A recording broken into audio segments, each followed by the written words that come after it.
Tai dukra atsivežė mamą, visur ieškojo patogių batų, išieškojo 100 parduotuvių Lietuvoje, pas mus atsivežė ir tiesiog nustebo, kad galėjo greitai, 15-20 minučių išsirinko netgi 3 patogius batus ir išėjo labai laimingi ir dar paliko atsiliepimą.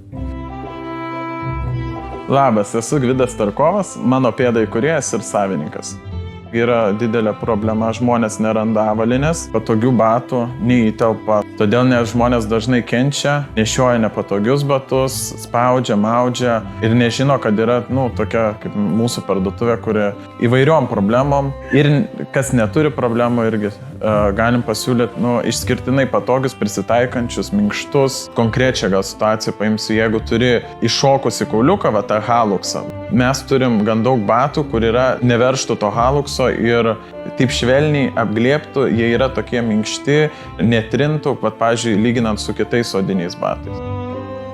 Žmonės, iš pradžių jie negalvoja, kad tiks tie batai. Iš pradžių jie ateina į mūsų parduotuvę ir sako, ai čia man per siauri, čia man netiks mano pėdai, bet kai įsimauna į batus, kai pabando, tada ir nustemba.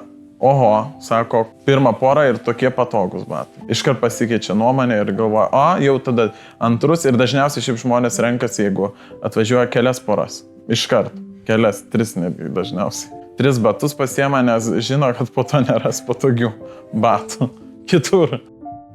Turim kelias kategorijas. Iš esmės, bateliai yra, liaudiškai balinai, kokį vakarėlį, tinka į darbą eiti. Nesvarbu, kur dirbtum, tai ar į ofisą eitum, ar dirbtum mokytoją, ar kitą darbą. Taip pat darbo batai yra irgi labai patogus, laisvalaikio batai, kad galima nešioti visur į lauką išeiti. 3, tarkim, modelius užsisakyti, išsibandyti, išsimatuoti namuose ir kas, tarkim, tiko labiausiai tą pasilikti, kas netiko tą gražinti. Ne visada tas pats būna asortimentas, nes mes ieškom kiekvieną kartą vis geresnių, vis patogesnių batų ir galima rasti gražių labai tų batų ir galima rasti labai jau specifiškų, tarkim, jeigu labai plati pėda.